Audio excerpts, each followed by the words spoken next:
आज हम बात कर रहे हैं नागौर जिले के जसन नगर गांव की। वहाँ लूनी नदी पर एक रपट है, मतलब एक छोटा पुल या क्रॉसिंग, और वो आजकल काफी चिंता का कारण बनी हुई है। हमारे पास एक लोकल रिपोर्ट है जिसका टाइटल है लूनी नदी रपट, एक चेतावनी और प्रशासन की लापरवाही। और ये रिपोर्ट जो तस्वीर दिखा रही है वो थोड़ी गंभीर है जी। इसमें लिखा है कि भारी बारिश हुई, नदी का बहाव बहुत तेज है, रपट की हालत भी ठीक नहीं, लेकिन इसके बावजूद ट्रक, बस, मतलब भारी गाड़ियां वो लगातार वहां से निकल रही हैं। इससे एक बड़े हादसे का डर बन गया है। बिल्कुल। तो आज हम इसी रिपोर्ट को थोड़ा खोल कर देखेंगे, समझने की कोशिश करेंगे कि असल में क्या हो रहा है वहाँ, खतरा कितना बड़ा है, और हाँ, प्रशासन का क्या रोल है इस सब में, रिपोर्ट क्या कहती है। चलिए इसको समझते हैं जरा। बिल्कुल, और ये समझना जरूरी है क्योंकि ये सिर्फ एक, आप कह सकते हैं, टूटी हुई रपट का मामला नहीं है। ये दिखाता है कि कैसे जो बुनियादी सुविधाएं खासकर गांव में अगर उन पर ध्यान न दिया जाए तो लोगों की जान कैसे जोखिम में पड़ सकती है। रिपोर्ट में हाल की कुछ घटनाओं का भी जिक्र है। वो बताती है कि हालत कितनी सीरियस है। ये सीधा सवाल है पब्लिक सेफ्टी का और प्रशासन की जिम्मेदारी का। अच्छा, रिपोर्ट कहती है कि ये रपट जसनगर के पास रिया पंचायत समिति इलाके में है और हालत वाकई खराब बताई है। रिपोर्ट में शब्द इस्तेमाल हुए हैं बड़े ठोस गड्ढे। ये सुनने में ही खतरनाक लग रहा है। ये कैसे गड्ढे होंगे जिनका जिक्र है? देखिए, जब रिपोर्ट बड़े ठोस गड्ढे कहती है तो इसका मतलब शायद सिर्फ गहरे गड्ढे नहीं है, मतलब ऐसे गड्ढे जो शायद रपट के स्ट्रक्चर को ही कमजोर कर चुके हो सकता है कंक्रीट उखड़ गया हो या नीचे की मिट्टी धंस गई हो। और ऐसे गड्ढे वो गाड़ियों के टायर फंसा सकते हैं, बैलेंस बिगाड़ सकते हैं, खासकर जब पानी भरा हो ऊपर और वो दिखे भी नहीं। बट गड्ढों वाली और ऊपर से पानी का जोर, ये तो वाकई मतलब डरावना कॉम्बिनेशन है। हाँ, और यही चीज इसे और गंभीर बनाती है। तेज बहाव का मतलब है कि वो सिर्फ रपट पर प्रेशर नहीं डाल रहा, बल्कि अगर कोई गाड़ी भगवान ना करे फंस जाए तो उसे बहा ले जाने का भी खतरा है। पानी का फोर्स बहुत ज्यादा होता है, अक्सर लोग उसे अंडर एस्टिमेट कर देते हैं। लेकिन इसके बावजूद जो बात रिपोर्ट में है वो थोड़ी चौंकाने वाली है कि भारी वाहन, ट्रक, बसें, वो सब इस रपट से गुजर रहे हैं। क्या रिपोर्ट में कुछ है कि ऐसा क्यों हो रहा है? कोई दूसरा रास्ता नहीं है या लोग अनदेखा कर रहे हैं खतरे को? रिपोर्ट सीधे सीधे कारण तो नहीं बताती, पर अक्सर ऐसे केस में क्या होता है ना कि या तो दूसरा रास्ता बहुत लंबा होता है, घूम के जाना पड़ता है, या फिर लोगों को, ड्राइवर्स को खासकर, रोज के काम के प्रेशर में एक तरह से आदत हो जाती है रिस्क लेने की। वो सोचते हैं अरे कुछ नहीं होगा, रोज ही तो जाते हैं, पर खतरा तो बना ही रहता है असल में। और यहीं पर रिपोर्ट कुछ हाल की घटनाओं का जिक्र करती है जिससे स्थिति की गंभीरता और पता चलती है। बताया गया है कि अभी हाल में ही एक ट्रक वहां फंस गया था। सोचिए जरा, तेज बहाव, टूटी रपट और उस पर एक लोडेड ट्रक, कल्पना करना भी मुश्किल है। और इससे भी ज्यादा चिंता की बात कि यात्रियों से भरी एक बस भी वहां गिरते गिरते बची। ये तो मतलब एक बड़ी ट्रेजेडी होते होते रह गई। ये घटनाएं तो साफ अलार्म है, सीधी चेतावनी है। बिल्कुल सही, ये घटनाएं कोई इत्तेफाक नहीं है, ये उसी खतरनाक स्थिति का सीधा नतीजा है जिसका जिक्र रिपोर्ट कर रही है। ट्रक का फंसना या बस का बाल बाल बचना, ये दिखाता है कि खतरा बस बातों में नहीं है, वो असल में है और कभी भी कुछ हो सकता है। सवाल ये है कि इन साफ चेतावनियों के बाद क्या हुआ? प्रशासन ने कुछ किया? यही पर रिपोर्ट प्रशासन पर सवाल खड़े करती है। जब खतरा इतना साफ है, गड्ढे दिख रहे हैं, पानी का बहाव पता है, ये घटनाएं भी हो चुकी हैं, तो फिर ट्रैफिक को रोकने या कंट्रोल करने के लिए या कम से कम रपट की मरम्मत के लिए कोई ठोस कदम क्यों नहीं? रिपोर्ट के हिसाब से कुछ हुआ तो है।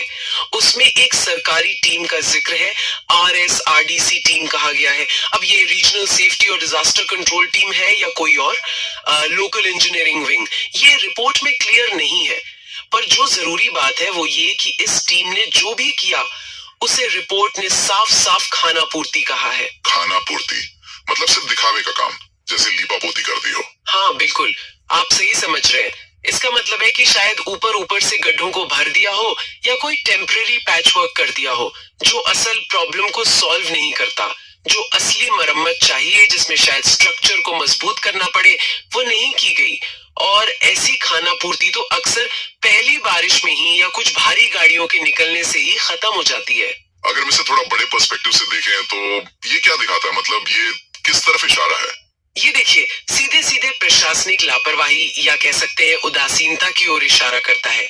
जब खतरा इतना साफ हो और उसका हल मतलब या तो मरम्मत करो या ट्रैफिक रोको वो भी पता हो और फिर भी सिर्फ खाना पूर्ति हो रही हो, तो ये पूरी व्यवस्था के काम करने के तरीके पर गंभीर सवाल खड़े करता है।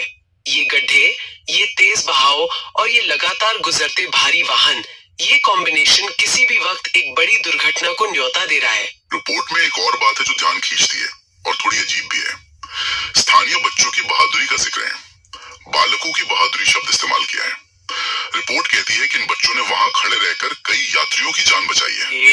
ये कैसे हुआ होगा? रिपोर्ट इसकी डिटेल तो नहीं देती, पर अंदाजा यही लगाया जा सकता है कि शायद ये बच्चे वहां खड़े होकर आने जाने वाली गाड़ियों को चिल्लाकर या इशारे करके बता रहे हों कि आगे खतरा है या गड्ढे हैं, या हो सकता है वो लोगों को गाइड कर रहे हों कि किधर से निकलना थोड़ा सेफ है, या शायद किसी गाड़ी के फंसने पर मदद के लिए आवाज लगा रहे हो। ये सुनने में ही कितना अजीब लग रहा है। मतलब जहाँ ट्रैफिक पुलिस या प्रशासन के लोग होने चाहिए थे, वहाँ बच्चे लोगों की जान बचाने में लगे हैं।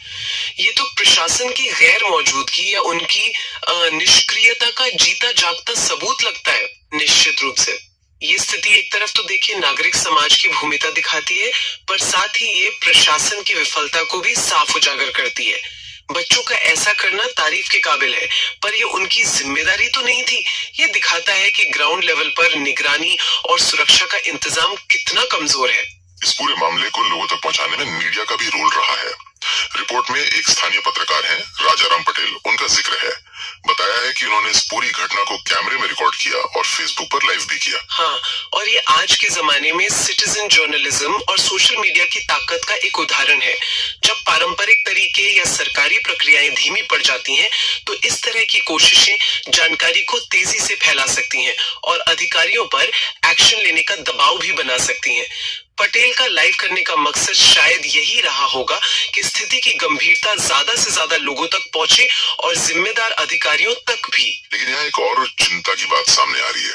रिपोर्ट कहती है कि इतना सब होने के बावजूद, मतलब ये पब्लिक में आ गया, पत्रकार ने दिखा दिया, फिर भी सरकार की तरफ से कोई ठोस राहत या कोई पक्का समाधान होता हुआ दिख नहीं रहा है। ऐसा क्यों हो सकता है? जानकारी तो अब सबके पास है। देखिए, ये एक मुश्किल सवाल है। कई कारण हो सकते हैं। हो सकता है कि जो सरकारी प्रक्रियाएं हैं वो इतनी धीमी और जटिल हो कि तुरंत एक्शन ना हो पा रहा हो, या फिर फंड्स का आवंटन, मरम्मत के लिए टेंडर निकालना, इसमें समय लग रहा हो। कभी कभी अलग अलग डिपार्टमेंट्स के बीच कोऑर्डिनेशन की कमी भी देरी का कारण बनती है। पर रिपोर्ट का जो टोन है वो बताता है कि शायद इच्छा शक्ति की कमी या मामले को गंभीरता से ना लेना भी एक बड़ा कारण हो सकता है। रिपोर्ट साफ कहती है कि किसी प्रकार की कोई सरकार के द्वारा राहत प्रदान होती नहीं दिखाई दे रही है। ये सीधी बात है। तो रिपोर्ट का फाइनल वर्डिक्ट क्या है? वो क्या मांग कर रही है आखिर में? रिपोर्ट बहुत साफ शब्दों में मांग करती है कि ऐसे लापरवाह कर्मचारियों व अधिकारियों के खिलाफ कड़ी कार्रवाई होनी चाहिए, और इसका मकसद सिर्फ किसी को सजा देना नहीं है, बल्कि एक मिसाल कायम करना है ताकि भविष्य में इस तरह की लापरवाही दोहराई ना जाए। रिपोर्ट का मानना है कि ऐसी कार्रवाई से ही किसी बड़े हादसे को होने से पहले रोका जा सकता है। यानी ये मामला सिर्फ रब्त ठीक करने का नहीं है, बल्कि जिम्मेदारी तय करने का भी है, अकाउंटेबिलिटी का। बिल्कुल, रिपोर्ट इसी जवाबदेही पर, इसी अकाउंटेबिलिटी पर जोर दे रही है। अगर कल को कोई हादसा होता है जिसमें लोगों की जान जाती है, तो जिम्मेदार कौन होगा? क्या सिर्फ ड्राइवर की गलती मानी जाएगी या उस सिस्टम की भी जिसने इस खतरनाक स्थिति को ऐसे ही बने रहने दिया? रिपोर्ट चाहती है कि जिम्मेदारी तय हो ताकि सिस्टम में सुधार आए। ये सिर्फ एक लोकल मुद्दा नहीं है, ये दिखाता है कि पब्लिक सेफ्टी के प्रति प्रशासन का रवैया कितना मायने रखता है। तो आज की इस बातचीत को अगर हम समेटें, हमने जसानगर में लूनी नदी की रपट की खतरनाक हालत को समझा। जैसा कि रिपोर्ट में बताया गया है, बड़े बड़े गड्ढे हैं, नदी का बहाव तेज है और इन सब के बीच भारी ट्रैफिक बेरोक टोक चल रहा है। हाल में ट्रक का फंसना और बस का बाल बाल बचना ये खतरे को और पुख्ता करते हैं।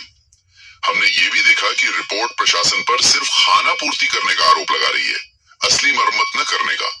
और ये सब तब हो रहा है जब एक स्थानीय पत्रकार ने इसे पब्लिक में लाया और वहां के बच्चों ने अपनी जान पर खेलकर लोगों को बचाया।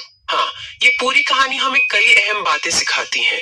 पहली कि हमारा जो इंफ्रास्ट्रक्चर है, खासकर छोटे पुल और रपटे, उनका रेगुलर मेंटेनेंस कितना जरूरी है। दूसरी, पब्लिक सेफ्टी के मामलों में प्रशासनिक जवाबदेही कितनी अहम है।